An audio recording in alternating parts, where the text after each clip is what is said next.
गुरुदेव भगवान की जय। प्यारे कृष्ण कन्हैया लाल की जय। श्री परम पूज्य उड़िया बाबा जी के संस्मरण। पंडित श्री कृष्ण गोपाल जी, वृंदावन। प्रथम दर्शन। सन 1935 ईस्वी की बात है। पूज्य बाबा श्री वृंदावन पधारे थे और शाहजहांपुर वालों के बगीचे में ठहरे थे। मैंने अभी तक आपके दर्शन नहीं किए थे। एक दिन आपने लोगों से कहा, यहाँ एक कृष्ण गोपाल पंडित रहता है, उससे मिलना है। भक्तों ने वहाँ से ले जाकर आपको लक्ष्मी रानी के कुंज में ठहरा दिया। उसके दूसरे दिन आप अकेले शाहजहांपुर वाले मंदिर में आए और मेरे सामने आकर खड़े हो गए। इस प्रकार यह अकारण अपने आप आपने कृपा की।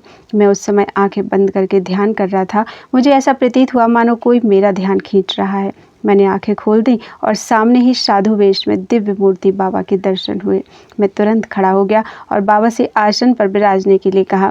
निवेदन किया। मेरी प्रार्थना स्वीकृत हुई। आप आसन पर विराज गए। अब तक मैंने आपका कभी दर्शन तो किया नहीं था, इसलिए मैं पहचान बिल्कुल न सका। तथापि मैंने पूछा, कहिए महाराज, आपने कैसे कृपा की? बाबा, मैं कृष्ण गोपाल से मिलने आया हूँ। मैं अभी थोड़ी देर में से उसे बुला दूंगा। बाबा, अच्छे बुलाओ। आप थोड़ी देर विराजिए, मैं बुला दूंगा। बाबा के दर्शन और बातचीत से न जाने क्यों मुझे ऐसा सुख प्रतीत हो रहा था कि आपका वहाँ से जाना मुझे सुहाता नहीं था। इस प्रकार कुछ समय बीत गया। मैं बुलाता किसे स्वयं ही सामने बैठा था। इतने में भगवत दास आदि आपके कुछ शिष्य आ गए और आपको प्रणाम करके बैठ गए।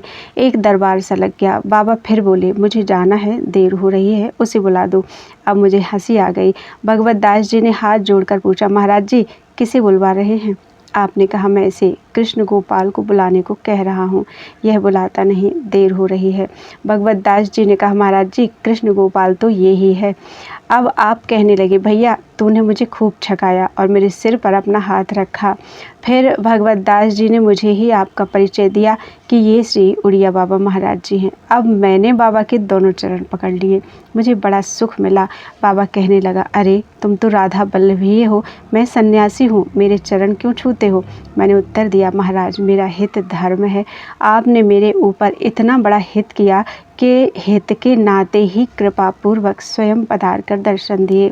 मैं तो अपने हित नाते ही अपने हित देव के चरण पकड़े बैठा हूँ। बाबा बोले, मैं भी जिससे हित करता हूँ उसे छोड़ता नहीं हूँ। इसके बाद आपने कमंडल उठाया और चल दिए। साथ ही भक्तगण भी चले गए। बाबा को भिक्षा। दूसरे दिन प्रातःकाल ही मैं लक्ष्मी रानी कुंज में पहुंचा।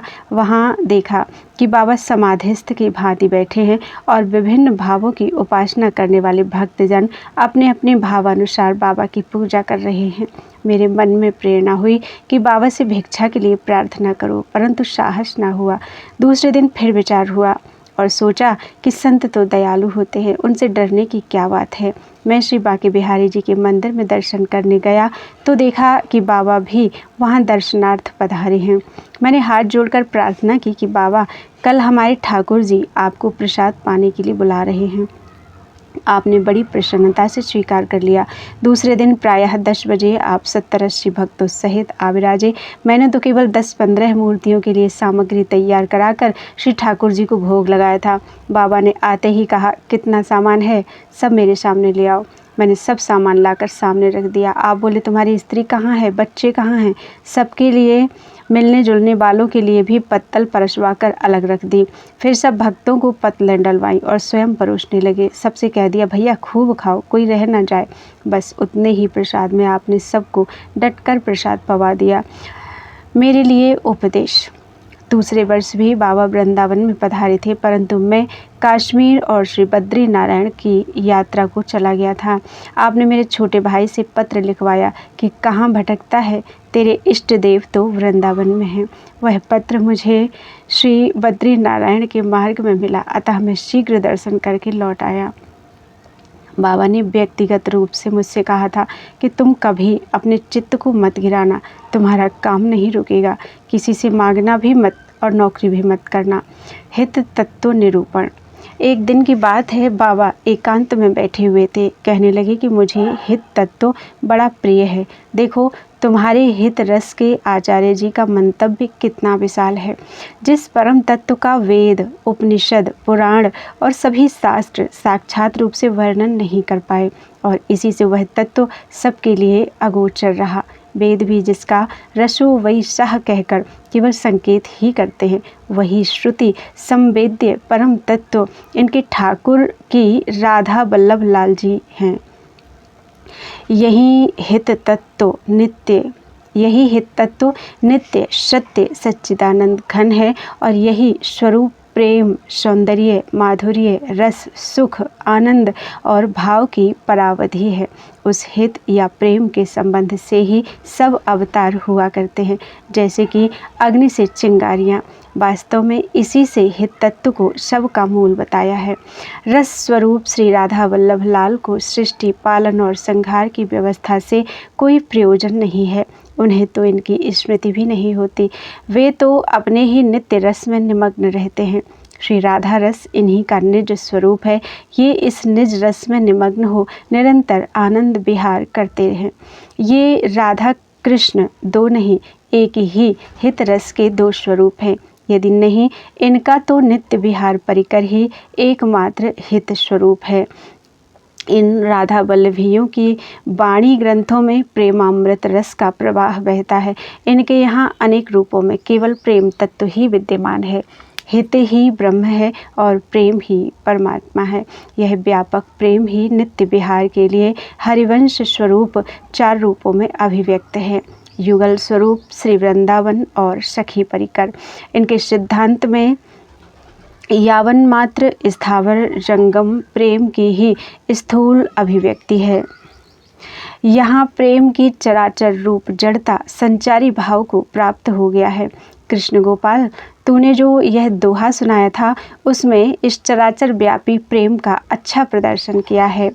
सवई चित्र हित मित्र के जहाँ लो धामी धाम, काहि तजो काको भजो नाम गिरा हित सार।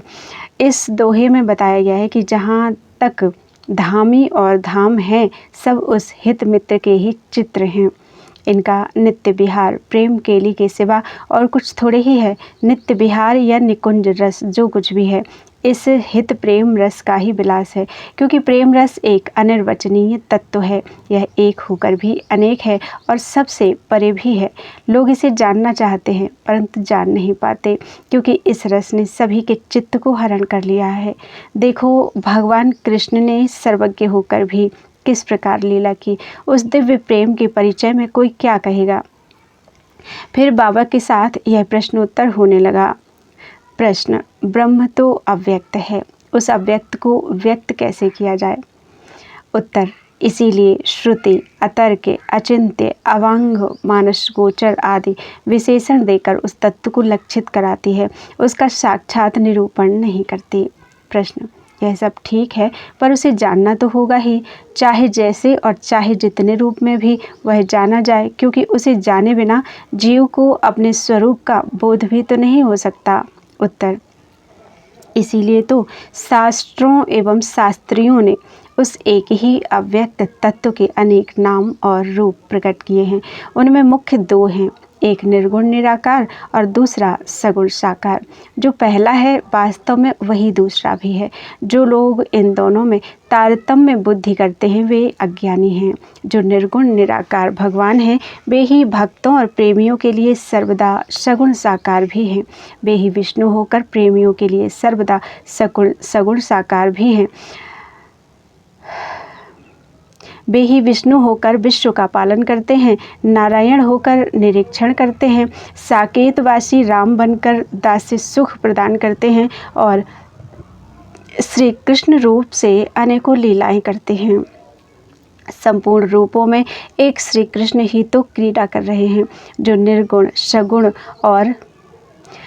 सगुण से परे भी हैं, सबके लिए अलक्ष्य हैं और जिनकी गति योगियों के लिए भी अगम्य है। गीता में अपनी विभूतियों का वर्णन करते समय वे स्पष्ट कहते हैं कि इस संपूर्ण जगत को मैंने एक अंश में धारण कर रखा है। उन्होंने यहाँ तक कह दिया है कि मेरे बिना ब्रह्म की भी कोई सत्ता नहीं है। ब्रह्मणो ही प्रतिष्ठाहम अमृतस्याव्ययस्य च शाश्वतस्य च धर्मस्य सुखस्यैकांतिकस्य च। अर्थात मैं कृष्ण ही अविनाशी परब्रह्म, नित्य धर्म और एक रस आनंद का भी एकमात्र आश्रय हूँ। श्रीमद् भागवत भी कहती है, एते चांश कलाः पुंसः कृष्णस्तु भगवान स्वयं। अर्थात भगवान के अन्य अवतार तो परमात्मा के अंश और कला मात्र ही हैं, परंतु श्री कृष्ण तो स्वयं परिपूर्णतम भगवान हैं। ये आदि पुरुष और श्री नारायण के भी कारण हैं। महाविष्णु और नारायण भी उनकी कला मात्र हैं। अतः श्री कृष्ण ही तत्व स्वरूप और सब अवतारों के मूल है। श्रुति रसो वै सह, अर्थात वह परम तत्व रस स्वरूप ही है, ऐसा कहकर इन्हीं को लक्षित कराती है। श्री वृंदावन में यह रस ही मूर्तिमान श्रृंगार कहा जाता है। रसोपासक साधक का ध्येय रूप वह श्रृंगार माधुर्य निधान श्री कृष्ण विग्रह ही है। भगवत तत्व वास्तव में एक ही है, किंतु लीला एवं क्रियाओं के अनुसार उसके नाम रूपात्मक अनेक भेद हैं। इस प्रकार पूज्य बाबा के साथ हित तत्व संबंधी जो परम रसमयी गूढ़ वार्ता हुई, वह रसिक जनों के आस्वादन के लिए यहाँ उद्धृत कर दी है। बोलो वृंदावन बिहारी लाल की जय। गोस्वामी श्री हरिचरण जी पुजारी, वृंदावन। आज से प्रायः 20 वर्ष पूर्व मैंने अपने मित्र श्रीनाथ के साथ पहली बार श्री कृष्णाश्रम में महाराज जी के दर्शन किए थे। इस प्रथम दर्शन में मेरे चित्त पर उनका कोई विशेष प्रभाव नहीं पड़ा। मैं उस समय मथुरा की एक पाठशाला में पढ़ता था। दैवयोग से इसके पश्चात मुझे कई बार आश्रम में आने और आपके दर्शन करने का सौभाग्य प्राप्त हुआ। मैंने जितनी बार श्री महाराज जी के दर्शन किए, उतना ही उत्तरोत्तर मैं उनकी ओर खींचता गया। जिस दिन उन्होंने मेरा परिचय पूछा, उस दिन तो ऐसा लगा मानो वे मेरे हो गए और मैं उनका हो गया। अध्ययन समाप्त होने पर मैं कुछ दिनों खाली रहा। फिर मेरे परिचित एक महात्मा ने कानपुर वाली माँ जी के यहाँ मुझे श्री ठाकुर जी की पूजा कर नियुक्त कर दिया। उस समय माँ जी का श्री महाराज जी से विशेष संपर्क नहीं था। जब उनका संपर्क बढ़ा और श्री महाराज जी के चरणों में उन्होंने आत्मसमर्पण कर दिया, तो मेरे लिए यह निगम हो गया कि मैं नित्य प्रति एक चांदी के लोटे में आपके लिए दूध ले जाया करूँ। यह सेवा प्राप्त होने पर मेरे चित्त की जो दशा हुई, उसका वाणी द्वारा वर्णन करना संभव नहीं। मुझे ऐसा प्रतीत होता था मानो मुझे साक्षात श्री भगवान की सेवा प्राप्त हो गई और मेरा मानव जीवन सफल हो गया। मैं श्री महाराज जी के आश्रम की ओर जो एक एक कदम उठाता था, उससे मुझे बड़ा ही अपूर्व आनंद अनुभव होता था। उसके परिणाम स्वरूप मुझे किसी फल की इच्छा नहीं थी। वे मेरे इष्ट देव के तुल्य थे। उनकी सेवा प्राप्त हो जाना ही मेरे लिए सबसे बड़ा सौभाग्य था। अंधेरी रात हो अथवा वर्षा या ओले पड़ रहे हो, तथापि किसी भी प्रकार की बाधा मेरे उत्साह को ढीला नहीं कर पाती थी। जब मैं जाता तो श्री महाराज जी बड़े प्रेम से मुझे बिठाते, प्रसाद देते, घंटों मुझसे बातें करते रहते और मैं उनकी चरण सेवा करता। मैं अपने सौभाग्य पर इठलाता था और अपने को श्री महाराज जी का पुत्र समझता था। उनका जैसा अद्भुत वात्सल्य था, उसकी समानता कहीं ढूंढने से भी नहीं मिल सकती। उनमें स्वार्थ की गंध भी नहीं थी, केवल देना ही देना था, त्याग ही त्याग था। इस दूषित जगत में ऐसा प्रेम कहाँ। मैं जैसे ही आश्रम में पैर रखता, मुझे प्रतीत होता कि मैं जगत से बाहर किसी दिव्य लोक में आ गया हूँ, जहाँ पाप ताप का कहीं लेश भी नहीं है। वैष्णव संप्रदाय और गोस्वामियों में खान पान का बहुत विचार होता है। पहले मैं भी श्री महाराज जी के दिए प्रसाद को खाने में संकोच करता था। श्री महाराज जी मेरे पीछे माँ जी से कहते, तेरा पुजारी बहुत अच्छा है। माँ जी कहती, सब थारो ही है, थारो ही है। एक दिन आपने कहा, तेरा पुजारी मेरा प्रसाद नहीं खाता। जिस प्रकार माता के हृदय अपने बच्चे को कुछ खिलाए बिना ठंडा नहीं होता, उसी प्रकार श्री महाराज जी भी जब तक अपने प्यारे बच्चों को सुंदर सुंदर प्रसाद खिलाकर तृप्त नहीं कर लेते थे, तब तक उन्हें तृप्ति नहीं होती थी। माँ जी ने कहा, महाराज जी यह गोसाई है, इनमें खान पान का बहुत विचार होता है। फिर मुझसे कहा, अरे महाराज के प्रसाद में के हर जो है, यह तो बड़े भाग्य से प्राप्त होवे है। मेरी तो पहले से इच्छा थी ही, जरा सा सहारा मिलते ही महाराज जी के दिव्य कर कमलों द्वारा प्राप्त हुआ प्रसाद का आनंद रोम रोम से लेने लगा। उससे केवल रचना का परितोष और शरीर का पोषण ही नहीं होता था, प्रत्युत हृदय और मन भी किसी दिव्य एवं अलौकिक प्रदेश में पहुंच जाते थे। सचमुच यह आत्मा का पुष्टिकारक भोजन था। एक दिन मैं दूध लेकर गया। उस दिन सुखराम जी ने कहा, श्री महाराज जी का स्वास्थ्य ठीक नहीं, आज दूध रखकर चले जाओ। मैं दूध रखकर चला आया। थोड़ी देर पश्चात आपने सुखराम जी से पूछा, पुजारी दूध लेकर नहीं आया? सुखराम जी बोले, महाराज वह दूध रखकर चला गया है। आप सुखराम से बहुत बिगड़े और कहा, तूने जाने क्यों दिया, मेरे पास क्यों नहीं भेजा? श्री महाराज जी का भाव था कि वह इतने परिश्रम से दूध लेकर आया और यहाँ से बिना सम्मान सत्कार पाए चला गया। यह ठीक नहीं। उनका प्रेम निभाने का स्वभाव कहाँ तक वर्णन करें। जो दंडवत मात्र कर देता उसके हाथ मानो वे बिक जाते, परंतु इतने प्रेम परवश होने पर भी थे सर्वदा स्वतंत्र। मैं जो दूध लेकर जाता था उसे भी वे स्वयं कभी नहीं पीते थे। तुरंत पलटू बाबा अथवा किसी दूसरे को बुला कर दे देते थे। अपने महानिर्वाण के 2-3 दिन पूर्व उन्होंने मेरा हाथ अपने हाथ में पकड़ लिया। कैसी रेशम के समान कोमल उन हाथों की गदोली थी। उस स्पर्श को मैं जीवन भर नहीं भूल सकता। वे मुझे नए बन रहे मंदिर के कमरों में, गुफाओं में और छत पर ले गए और बोले, जानता है, यह तेरी माँ जी का शंकर जी का मंदिर है और यह बहू जी का श्री राधा कृष्ण का मंदिर है। मुझसे पूछा, तुझे कोई कष्ट तो नहीं है? खूब प्रसन्न रहा कर। मैंने कहा, श्री महाराज जी, 10 आदमियों के अधीन रहना पड़ता है, सबकी अलग अलग प्रकृति है। मंदिर की प्रतिष्ठा होने पर मुझे यहाँ की सेवा के लिए रखकर अपने पास बुला लीजिए तो बड़ा अच्छा हो। आप बोले, अरे मेरे सामने तो इसकी प्रतिष्ठा होगी नहीं। मैंने कहा, क्यों महाराज जी, आपके सामने इसकी प्रतिष्ठा क्यों नहीं होगी? आपने झट प्रसंग बदल दिया और कहा, देख, तेरी माँ जी तो आती ही नहीं, कब तक आने को लिखा है? मैंने कहा, महाराज जी 10 दिन में आने की बात है। आप बोले, 10 दिन बाद आने से क्या होता है, मुझसे मुलाकात तो होगी नहीं। मुझे सुनकर बड़ा आश्चर्य हुआ कि ऐसा महाराज जी क्यों कह रहे हैं। फिर सोचा, संभव है कहीं बाहर जाने वाले हों। इसके पश्चात आपने पुनः पूछा, तेरी प्रीति शंकर जी में है या राधा कृष्ण में? मैंने कहा, महाराज जी, मेरे तो दोनों ही इष्ट हैं, मैं तो दोनों की ही उपासना करता हूँ। फिर बोले, मुझसे शिव पुराण ले जाना और उसका पाठ करना। बस आपने मुझे शिव पुराण देकर विदा कर दिया। इस घटना के 4-5 दिन पश्चात आपने अपनी लौकिकी लीला समाप्त कर दी। अब मुझे आपकी उन बातों का रहस्य समझ पड़ा। मंदिर बनकर तैयार हुआ, प्रतिष्ठा का शुभ मुहूर्त आया, कितने ही सुयोग्य व्यक्ति पुजारी का पद पाने के लिए उत्सुक थे। मुझे तो स्वप्न में भी आशा नहीं थी कि मुझे यह सेवा मिलेगी। प्रतिष्ठा के अंतिम समय पर मैं रमण रेती से यहाँ आया। उस समय माँ जी के मुख से यह सुनकर मेरे आश्चर्य का ठिकाना न रहा कि अभिषेक की आरती थाने करनी है। मेरी आंखों में आंसू छलछला आए और श्री महाराज जी की मूर्ति सामने खड़ी हो गई। इसके पश्चात कई पुजारी रखे गए, परंतु माँ जी किसी से संतुष्ट न हुई। अंत में मुझे ही यह सेवा प्राप्त हुई। अब मुझे इहलौकिक और पारलौकिक किसी भी बात की चिंता नहीं है। मुझे पूर्ण विश्वास है कि श्री महाराज जी ने मेरा हाथ पकड़ा हुआ है। वे सर्वसमर्थ हैं, जिसमें मेरा हित होगा वही करेंगे। जब मैं ध्यान करने बैठता हूँ तो जिस प्रकार श्री शंकर जी और श्री राधा कृष्ण मेरे ध्यान में आते हैं, उसी प्रकार श्री महाराज जी आ जाते हैं। मुझे तो उनसे उनका कोई अंतर प्रतीत नहीं होता।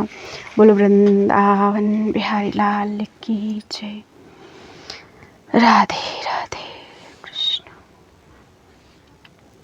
त्वदीयं वस्तु गोविंद तुभ्यमेव समर्पये, तेन त्वदङ्घ्रिकमले रतिं मे यच्छ शाश्वतीम्।